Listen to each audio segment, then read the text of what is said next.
I'm Pinney, and we're here at Mass Audubon's Drumlin Farm Wildlife Sanctuary, and I'm going to talk about maple sugaring. Now, one of the first things about maple sugaring you want to make sure is you got a maple tree. And the easiest way to identify maple trees around here is that they're an opposite branching tree, and that's quite rare. There are only a few trees around New England that are opposite branching: maples, ash, and dogwood. And if you've got a nice big old tree like this, with this nice bark plating off of it, then you've probably got a sugar maple. The question is, if there are maple trees all over the world, only in the area that probably goes down as far as Pennsylvania and then up north around through southern Canada and out as far west as Minnesota, would you be able to make syrup, because that's where the climate is appropriate for that. So the thing about sugaring is when can you take the sap out? Because trees theoretically have sap all the time. You can only do it in the spring. In the spring, what's going on? We got to get these buds to open. We're trying to open. The tree is going to grow new leaves out of these buds that were made last year. So in order to get the buds open, the sap is coming up out of the ground all the way out to the end of the branches. Only in this climate, only in this area of the world, can you get a maple sugar season. The sap will run up the tree anywhere. You can have maple trees in many areas of the world, but it's only in this area of the country where we have this extended period of time where we have days that are about 40 to 45, and then we have nights that are back down in the 20s. That's perfect sugaring season. That's when the sap will run up the trees but will stop. It doesn't go all the way out to the buds. And that's what you need. You need that sap to start and stop and start and stop over and over. And that's when the time will come when you can put a bucket on the tree. Around here we generally put up our taps somewhere in mid-February here in Massachusetts, and we are at the end of our season right about now, here close to the end of March. We're lucky if you can get four or 5 weeks. On an extreme year, you might get 6. On a short year, you might get 2 to 3 weeks. You need a tree that's at least 12 inches in diameter in order to tap the tree. That's a minimum. And on a 12-inch tree, you could hang 1 bucket. On a larger tree, for every 10 to 12 inches increase in diameter, you could add another bucket. And it does not harm the tree. As long as your tree is in good, decent health, you're not doing anything that's detrimental to the tree. You're removing such a small fraction of the total sap of this tree that it really doesn't have an impact on the tree. We're taking about 100 gallons at the most, if we would say that. Let's say that in a good season, this tap would yield about 100 gallons of sap. And this tree weighs several tons and has probably thousands of gallons of sap flowing through it throughout the season. So our little tap here is insignificant to this tree. You don't need to let the tree rest. That's another question people often have. Do the trees have to rest every once in a while? The Indians used to have to let them rest when they made big slashes in them because they would do so much damage to the tree. So some people do think that carries over, but that's not true for us now. So what you do is you find a likely spot on your tree. Under a big branch is the perfect location. And you don't want to be right next to a relatively recent old hole. You can see on this tree, we've tapped it a lot. But so you drill a hole, and it only needs to go in about an inch and a half to 2.5 inches. And then you gently tap this metal spile in there with a hook, and then you just hang your bucket, and you wait and see what happens. On a nice sunny day like this, the sap will start dripping. And you can see this sap is dripping, and it actually tastes pretty good.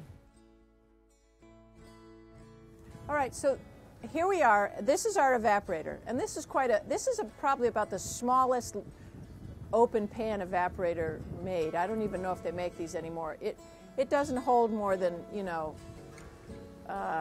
50, 60 gallons probably, which may sound like a lot, but you have to remember that in order to make syrup, you are taking probably 50 to 55 at least gallons of sap to make 1 gallon of syrup. Your ratio is really huge. So there's a lot of boiling that has to happen. And the larger the surface over which that boiling takes place, the faster you can evaporate, because that's all you're trying to do. You're trying to evaporate as quickly as possible. The faster you can evaporate the sap, the water out of the sap, excuse me, then the faster you will get to syrup, and generally the lighter your syrup will be.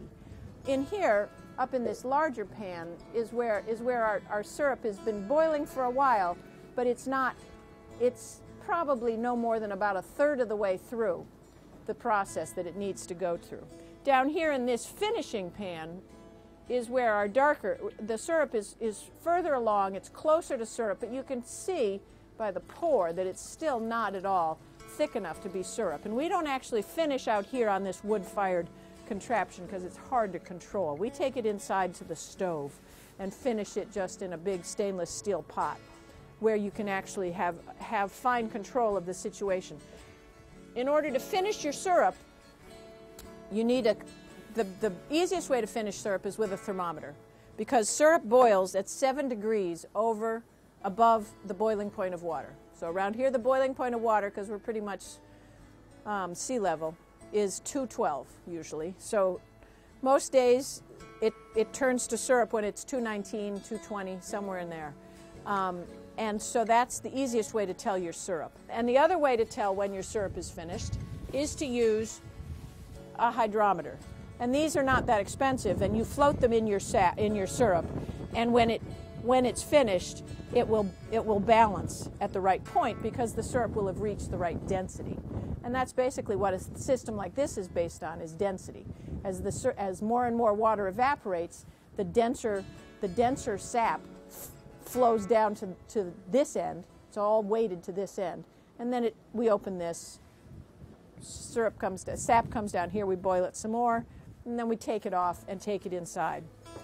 Were you to try to make your own syrup at home, you'd want to have something outside to do a lot of the boiling, because it makes a tremendous amount of steam.